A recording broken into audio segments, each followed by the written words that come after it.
요한복음 14장 18절부터 21절까지의 말씀입니다. 요한복음 14장 18절부터 21절까지의 말씀. 여러분과 제가 한 절씩 교독하십시다. 요한복음 14장 18절부터 21절까지. 내가 너희를 고아와 같이 버려두지 아니하고 너희에게로 오리라.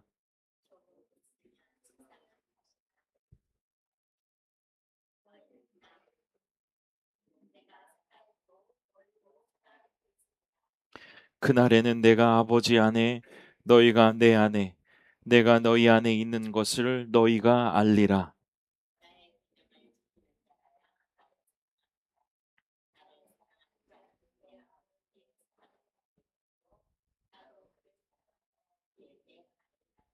아멘. 기도하겠습니다. 고마우신 아버지 하나님, 오늘도 하나님의 귀한 말씀 앞에 서서 무엇라 말씀하실까 기대하는 마음으로 주의 말씀을 기다리고 있사오니, 성령 하나님의 우리를 향한 놀라운 은혜와 사랑을 깨닫게 하시고 변호하시는 그 성령 하나님의 귀한 은혜를 오늘도 깨달으며 용기 내며 힘을 얻는 오늘 말씀의 시간 될 수 있도록 아버지 하나님께서 은혜를 더하여 주옵소서.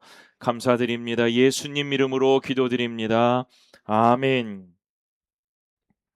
오늘 요한복음 14장 18절부터 21절의 본문을 가지고 고아로 두지 않겠다, 고아로 두지 않겠다라는 제목으로 말씀을 선포하겠습니다. 지난주 우리는 한 문장을 품고 헤어졌습니다. 어떤 문장이었냐면, 나는 나를 변호할 수 없지만 내 곁에는 나를 변호하시는 분이 계시다. 파라클레토스라는 말을 여러분께 설명드리며 변호하시는 성령 하나님의 그 역사를 우리들이 함께 나누며 살펴보았습니다.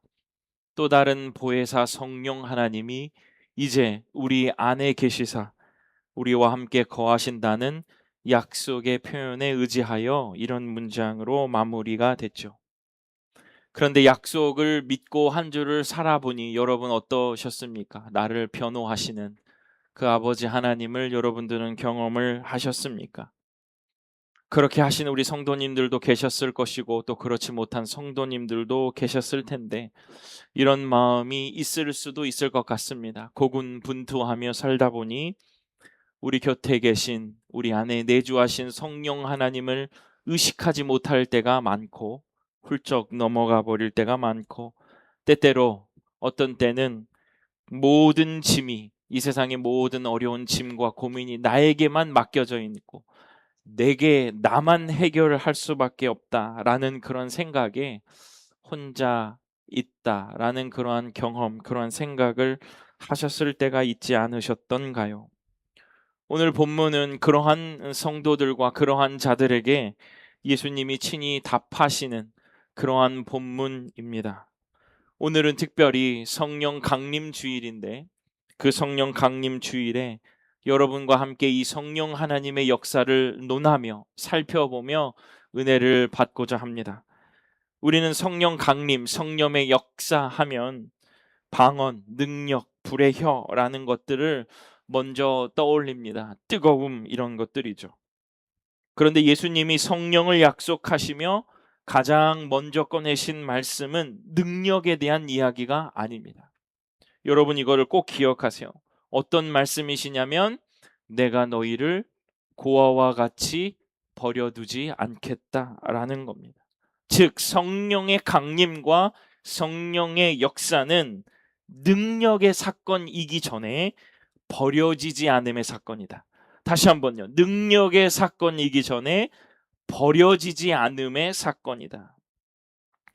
능력보다 먼저 해결해야 할 것이 있었던 건데, 바로 무엇이냐면 혼자 남겨졌다라는 그 감정과 그 제자들의 마음을 가장 먼저 아신 주님께서 나 혼자 남겨졌다라는 그 제자의 마음을 하나님께서 아시든 주님께서 아시는 듯 너를 혼자 두지 않겠다, 고아로 두지 않겠다라는 그 두려움을 없애시는 말씀이셨다는 거예요.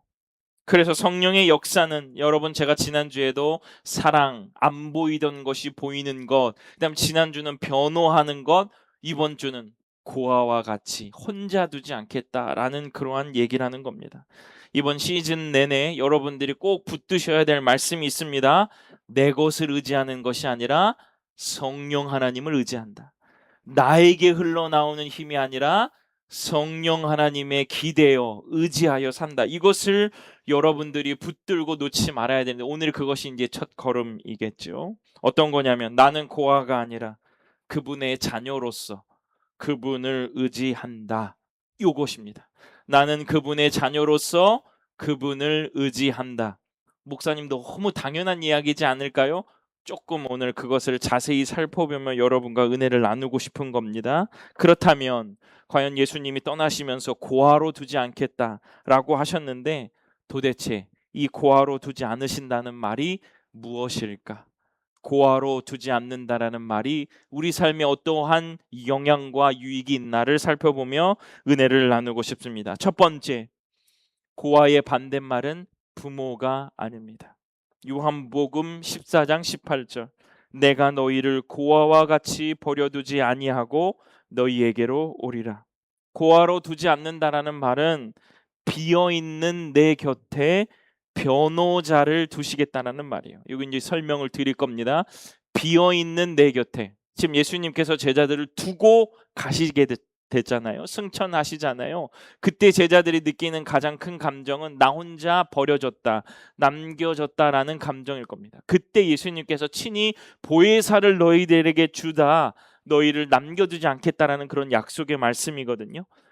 비어있는 내 곁에 변호자를 주겠다라는 말씀입니다. 사랑하는 성도 여러분, 고아 이런 얘기가 계속 나오는데, 여러분, 이것은 헬라어로 오르파노스라는 그러한 단어입니다. 올펜이라는 우리 이 영어에 나오는 고아의 그러한 뜻인데, 오르파노스, 부모 없는 아이를 가리키는 건 그 말만, 그 뜻만이 있는 것은 아니에요. 더 확대해 보면 고대에서 이 고아들이 겪는 가장 큰 슬픔은, 비극은 뭐냐면 법정에서 이들을 돌봐줄 후견인이 없다는 것이 가장 큰 비극입니다. 부모가 없다는 것들도 그 보호와 그 어떤 어려운 상황 속에서 구원해 줄 수 있는, 보호해 줄 수 있는 사람이 없다는 것이지만, 특별히 법정에 섰을 때 이 아이를 변호해 줄 후견인이 없다라는 그런 말입니다. 즉, 재산을 뺏겨도 호소할 데가 없고요, 고발을 당해서도 변호해 줄 사람이 없는 자, 그가 바로 고아입니다. 즉 고아는 곁이 비어 있는 사람이에요. 그러니까 이것은 내가 부모가 있을지라도 그 의미를 깊이 따져보면 내 곁에 성령 하나님, 예수 그리스도 하나님이 없다면 고아입니다. 그런데 보십시오. 16절에, 우리 지난주인데 예수님이 무엇을 약속하셨어요? 또 다른 보혜사 성령을, 파라클레토스. 제가 첫 번째 말씀 설교를 서론을 시작하면서 변호하는 분이 계시다, 파라클레토스 얘기했죠. 이것이 오늘 주일과 연결되는 겁니다. 고아와 같은 자들에게 파라클레토스, 변호인이 되어 주신다. 맞물리는 거죠. 그러니까 이 말은요, 조금 고아로 두지 않겠다, 너희를 변호자가 없는 자로 그대로 두지 않겠다, 후견인이 되겠다. 이게 지난주와 오늘이 그리는 성령 하나님의 놀라운 역사입니다. 고아의 반대말은 그냥 부모가 없는 아이가 아니라 곁에 변호자가 없는 자. 이제는 우리를 고아와 같이 두지 않겠다, 너희 곁에 내가 변호해 줄 사람이다, 내가 변호를 해줄 것이다 라는 약속의 말이라는 거예요. 여기 보면요, 우리는 한글 성경에 보면 고아와 같이라는 말이 있는데, 이 같이라는 말이 원래 헬라어에는 없어요. 제가 그것을 굉장히 인상 깊게 들은 기억이 있는데, 원문은 고아로 두지 않겠다, 너희들이 고아처럼 보일지라도 고아로 두지 않겠다, 신분을 바꿔놓는 거예요. 모든 사람들이 우리를 고아처럼 너희 곁에 보호해 줄 사람이 없는 것처럼 우리가 그러니까 여러 가지 우리가 의지하는 물체, 형상, 신 이런 것들을 만들어내잖아요. 그러한 사람들을 알고 계시다는 듯이 너희들이 고아가 아니다. 네 곁에는 변호자가 있다. 나다. 라고 말하는 거. 이 느낌의 문제가 아니라 우리를 신분을 완벽하게 하나님께서 고아가 아니다라고 선언해 주시는 말씀과 같다는 거예요. 여러분, 우리가 곁에 아무것도 없다는 것을 우리는 어떤 경험을 통해서 우리는 알 수 있습니다. 그죠? 저도 이런 경험을 해본 적이 있죠.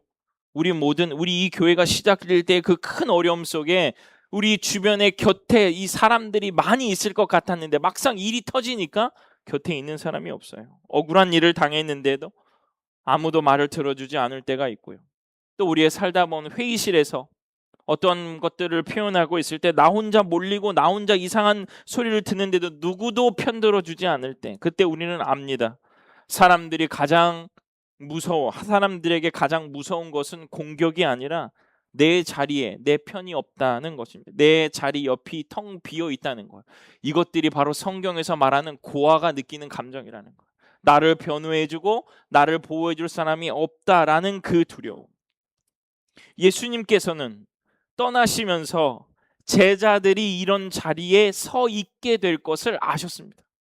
아무도 이 제자들을 보호해주지 않고 예수 그리스도의 친구, 예수 그리스도의 말씀을 들었다는 그 하나 때문에 이들이 그 외로운 자리에 설 수밖에 없다는 것을 예수님은 아셨죠. 그래서 예수님께서 내가 너희에게로 온다.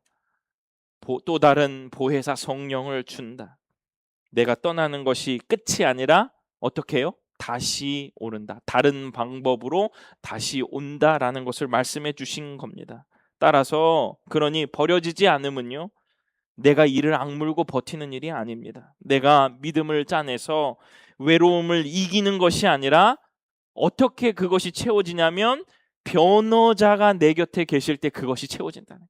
그 불안과 외로움이 채워진다는 거예요. 사랑하는 주님의 성도 여러분, 여러분의 삶 가운데 문득문득 돌아오는 외로움과 혼자 있는 것과 내가 어떻게 할 수 없는 아무것도 없는 막막함이 있을 때 사람으로 채우고 시간으로 채우고 영상으로 채우고 다른 것이 채우는 것이 아니라 내 곁에 성령 하나님이 오셔서 나를 변호해 주시고 나를 인도해 주실 때 그 불안과 두려움이 해결된다는 것을 믿음으로 고백하시기를 주님의 이름으로 축원합니다. 변호자가 오셨을 때만 채워지는 불안과 두려움이에요. 이번 한 주도 내 편이 아무것도 없는 것 같은 날에 여러분 고백하십시오. 나는 버려진 것이 아니라 변호받고 있다. 나는 버려진 것이 아니라 변호받고 있다. 이것을 입으로 계속 얘기하시며 성령 하나님의 도우심을 구하시기를 소원합니다. 이 사실을 붙들면요, 혼자 다 스스로 떠안고 있는 것 같다가도요, 그 자리에서 내려와 눈치 보지 않고요, 고아처럼 눈치 보지 않고 당당히 하나님께 구할 수 있는 자유로움이 여러분에게 있게 될 것입니다. 아무도 안 알아주는 억울함을 혼자 삼키다가 마음이 굳어지는 것이 아니라 변호자가 내 곁에 계신다는 것을 아는 것을 통하여 여러분들이 사람에게 기웃거리지 않고 사람의 인정에 목매이지 않고 나를 마지막까지 변호해 주실 성령 하나님의 기대어 의지하여 기도할 수 있는 힘이 생기실 겁니다. 사랑하는 주님의 성도 여러분, 여러분의 삶에 변호자가 우리의 곁에, 내 곁에서 채우시는 그 자녀의 은혜를 충만하게 누리시기를 주님의 이름으로 축원합니다. 첫째, 고아와 같이 두지 않는다. 둘째, 그분은 이제 우리 곁에 안 계신다는, 고아처럼 두지 않겠다라는 말은 그분은 이제 우리 곁에 안 계신다는 의미다. 요한복음 14장 19절 조금 있으면 세상은 나를 다시 보지 못할 것이로되 너희는 나를 보리니 이는 내가 살아있고 너희도 살아있겠습니다. 그 바로 뒷전에는 아주 중요한 이야기가 나오는데 제가 그냥 한번 읽어보겠습니다. 내가 아버지 안에 너희가 내 안에 내가 너희 안에 있는 것을 너희가 알게 된다. 20절에 그런 얘기가 있거든요. 여러분, 고아처럼 두지 않는다. 곁에 계시는 것이 아니라 안에 계시겠다는, 내주하시겠다는 거예요. 여러분, 제가 두 번째 이 얘기할 때 놀라지 않으셨어요? 우리 곁에 안 계신다. 네, 곁에 계시지 않는 게 아니라 곁에 계시는 안 계시는 것이 아니라 내 안에, 내 속에, 내 주에 계신다는 거예요. 그 떠나심은 내 속에 더 깊이 들어오시기 위함으로 떠나셨다는 거죠. 19절에 제가 지금 방금 읽었습니다마는 예수님은 이제 보는 눈이 갈라진다, 갈린다라고 말해요. 제가 이 성령의 역사는 안 보이는 것이 보인다고 했죠. 여기서 나오는 겁니다. 세상은 다시 보지 못하지만 누구는 이제 봐요? 우리는 본다는 거. 너희는 이제 예수 그리스도를 본다는. 세상은 예수 그리스도를 볼 수 없어요. 그러나 이제 우리는 본다는 거죠. 성령 하나님의 은혜를 통하여, 내주하시는 성령 하나님의 그 보혜사의 은혜를 통하여 보게 된다는 거예요. 같은 자리에 서 있어도 성령의 눈이 열린 사람은 이제 예수 그리스도를 바라보죠. 살아계신 주님을 볼 수 있죠. 그 봄의 내용이 어때요? 내가 아버지 안에 있는 것을 보고요, 너희가 내 안에 있는 것을 보고요, 내가 너희 안에 있는 것이 보게 된다.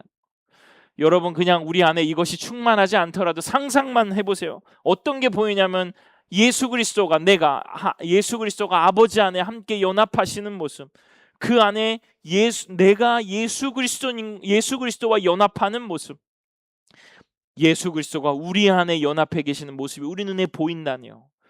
얼마나 멋있고 얼마나 감사한 일입니까? 바로 이 세 겹의 이 연합이 우리 안에 보이고 느껴진다는 겁니다.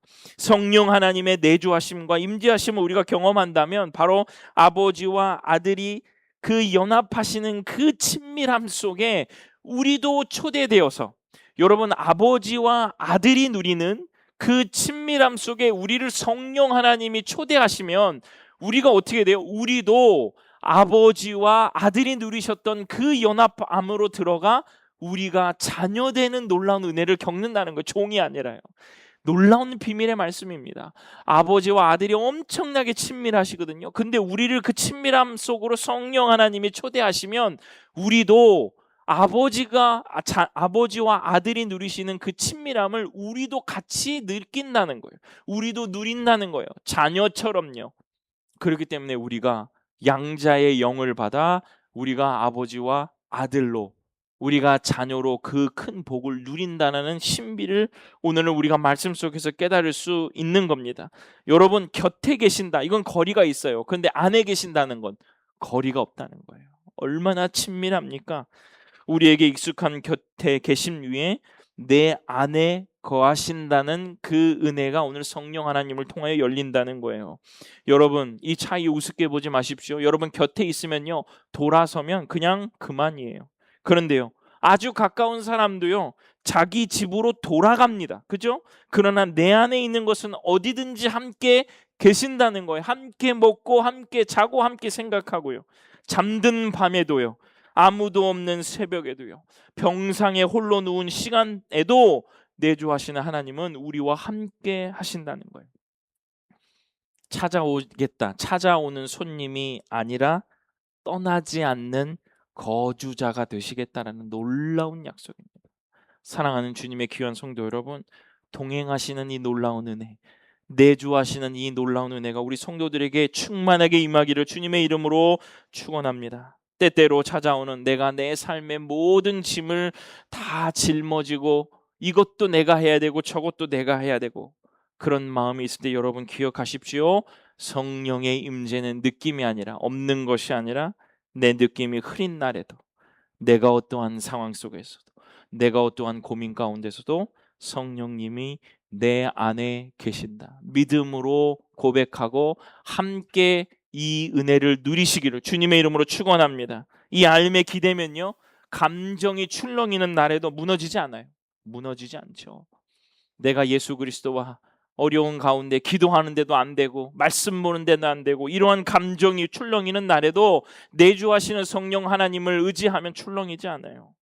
느낌대로 살지 않습니다. 마음이 식는 날마다 나에게 왜 대답하지 않으시나, 왜 아무것도 하지 않으시나, 이런 감정이 들지 않는다는 거예요. 신앙의 좋은 날과 나쁜 날 사이를 끊임없이 오르락내리락 하는 우리의 삶 가운데 성령 하나님의 임재하심이 내 마음속에 꽉 차 있다면 없어진다는 거예요. 느낌을 증거로 삼았기 때문에 이 오르락 내리락이 있다는 것, 여러분 기억하십시오.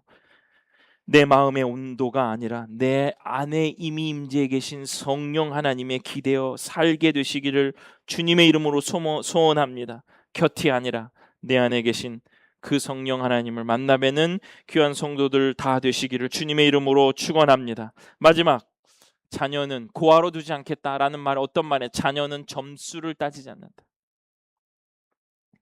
고아로 두지 않으시겠다는 말을 무엇입니까? 점수를 따는 고아가 아니라 사랑받는 자녀로 살게 하시겠다는 것. 점수를 따는 고아가 아니라 사랑받는 자녀로 살게 하시겠다는 것. 21절, 14장 21절, 나의 계명을 지키는 자라야 나를 사랑하는 자니 나를 사랑하는 자는 내 아버지께 사랑을 받을 것이요 나도 그를 사랑하여 그에게 나타내리라. 이것을 거꾸로 읽어보면요, 자칫 오해하기 쉽습니다. 어떤 말이냐면 계명을 잘 지켜야 자녀로 받아주신다. 내가 자녀야 사랑해준다. 마치 점수를 따야 되는 것처럼 들릴 수 있어요. 그런데 오늘 본문의 순서는 어떠합니까? 완전히 정반대입니다. 버려두지 않으시고 먼저 오셔서 안에 거하셨고 그 사랑 안에서 비로소 우리가 계명을 지키게 된다는. 다시 한번요. 버려두지 않으셨고 먼저 오셔서 우리 안에 거해 주셨고 그 사랑 안에서 비로소 우리가 계명을 지키게 된다는 것. 사랑이 원인이고 순종이 열매라는 거예요. 그래서 고아와 자녀의 차이는 바로 이것입니다. 여러분, 고아는 사랑받으려고 점수를 따요. 그를 따르고 그를 사랑합니다. 그런데 아버지여서 그를 따르긴 하지만 자녀는 어떻습니까? 이미 사랑을 받은 자이기 때문에 그것을 고려하지 않아도 확신 있게 기쁜 마음으로 아버지를 따라서 닮으며 산다는 거예요. 고아는요, 버려질까봐 점수를 따기 위하여 아버지를 따라요. 자녀는요, 이미 그 사랑함이 내 안에 익숙하고 당연하게 여기기 때문에 기쁜 마음으로 아버지를 따라 산다는 거예요. 같은 순종처럼 보여요. 같이 따라가고요. 같이 닮아가는 것처럼 보여요. 그러나 하나는 불안해서 나오고 하나는 안심해서 나온다는 거예요. 사랑하는 주님의 성도 여러분, 입양된 아이만 생각해 보셔도 이러실 거예요. 잘못하면 다시 보내지지 않을까 두려움의 눈치를 보며 착하게 굴 수 있습니다. 이것은 사랑이 아니라 뭘까요? 공포예요. 그러나 부모의 사랑이 확실하다는 것을 마음으로 믿게 된 아이는 더 이상 점수를 따려고 하지 않습니다. 내가 잘해야, 내가 헌금을 많이 드려야, 예배 많이 드리면 하나님이 이렇게 복 주겠지. 고아와 같은 마음이에요. 아버지 하나님은 우리들에게 더 많은 것을 주시려고 기다리고 계신다는 거예요. 예배하고 순종하는 이유가 무언가 내가 얻어내고 그것을 하나님께서 보상해 주지 않을까? 이거 아직 고아입니다. 이미 자녀니까.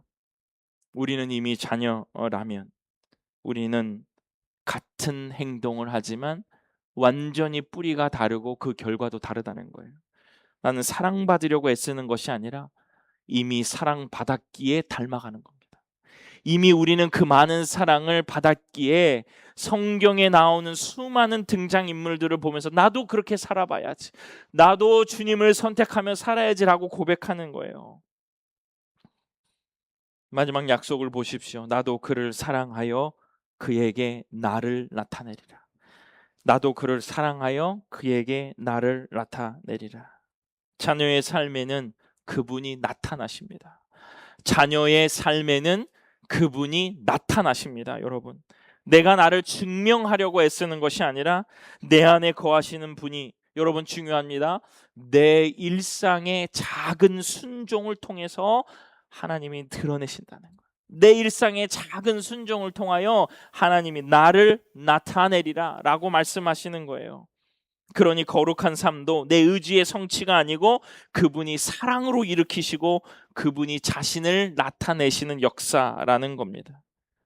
따라서 우리는 그 나타내심에 우리를 내어드릴 뿐이죠. 점수를 따는 고아가 아니라 닮아가는 겁니다. 이미 사랑받았기 때문에 자녀로 그 사람을 닮아가는 거예요. 그분을 닮아가는 거예요.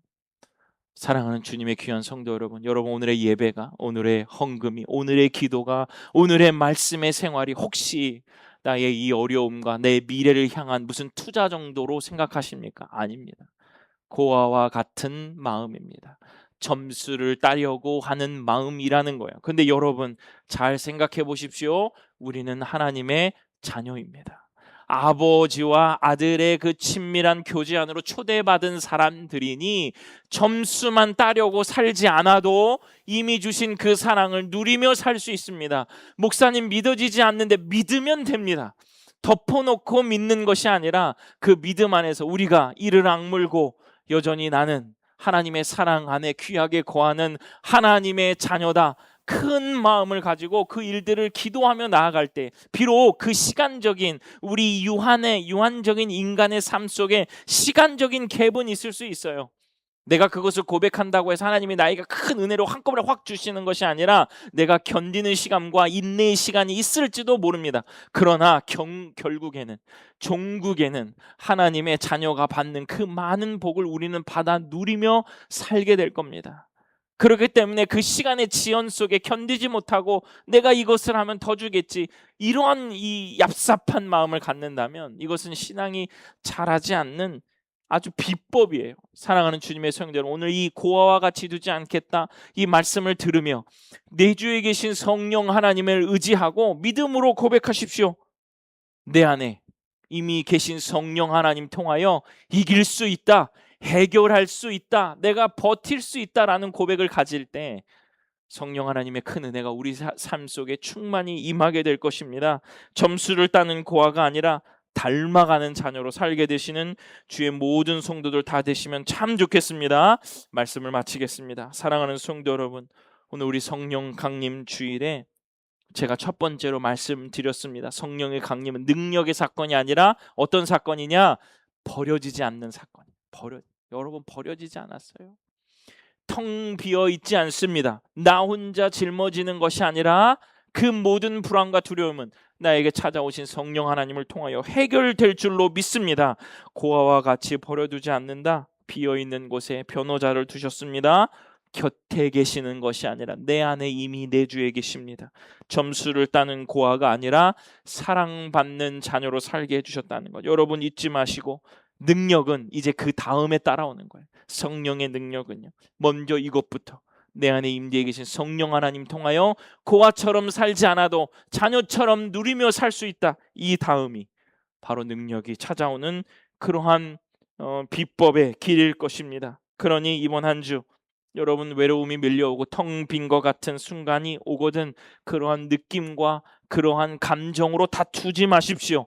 문장으로 여러분 입 밖으로 고백하시기를 바랍니다. 누군가는 회복된 관계 속에서, 누군가는 여전히 막막한 자리에서, 누군가는 아직 울고 있는 채로, 누군가는 아파 있는 병상 속에서도 이 고백을 하셔야 될 겁니다. 상황마다 저마다 이 모든 상황들은 달라도 고백의 내용은 하나입니다. 무엇이냐면 나는 고아가 아니라 변호자가 내 안에 계신 자녀다. 나는 고아가 아니라 변호자가 내 안에 계신 자녀다라는 이 고백을 여러분이 입 밖에 내밀 때에 그 두려움과 외로움과 어려움이 쏜살같이 날아갈 줄로 믿습니다. 이 고백이 여러분 한 주 동안 입술에 떠나지 않고 그 고백대로 성령 하나님이 여러분의 삶을 이끌어 주시고 날마다 자신을 나타내시는 그 놀라운 은혜를 우리 성도들이 만끽하며 살게 될 줄로 믿습니다. 이 모든 은혜를 우리 이때 이 교회 모든 성도들이 누리며 살게 되시기를 주님의 이름으로 축원합니다. 기도하겠습니다. 고마우신 아버지 하나님, 고아가 아니고 내 곁이 텅 비어 있는 것 아니고 변호자가 되셔서 나를 변호해 주시고 나를 이끌어 주시고 외롭고 고단한 삶에서도 같이 걸어가 주시는 성령 하나님을 오늘도 우리들이 고백하오니 이 성령의 임재 가운데 편안한 삶과 넉넉히 이기는 귀한 활력과 이김의 능력을 우리 모든 성도들에게 허락하여 주옵소서. 감사드리며 예수님 이름으로 기도드립니다. 아멘. 성령이 오셨네. 우리 함께 찬양 드리며 준비하신 예물 하나님께 드리겠습니다.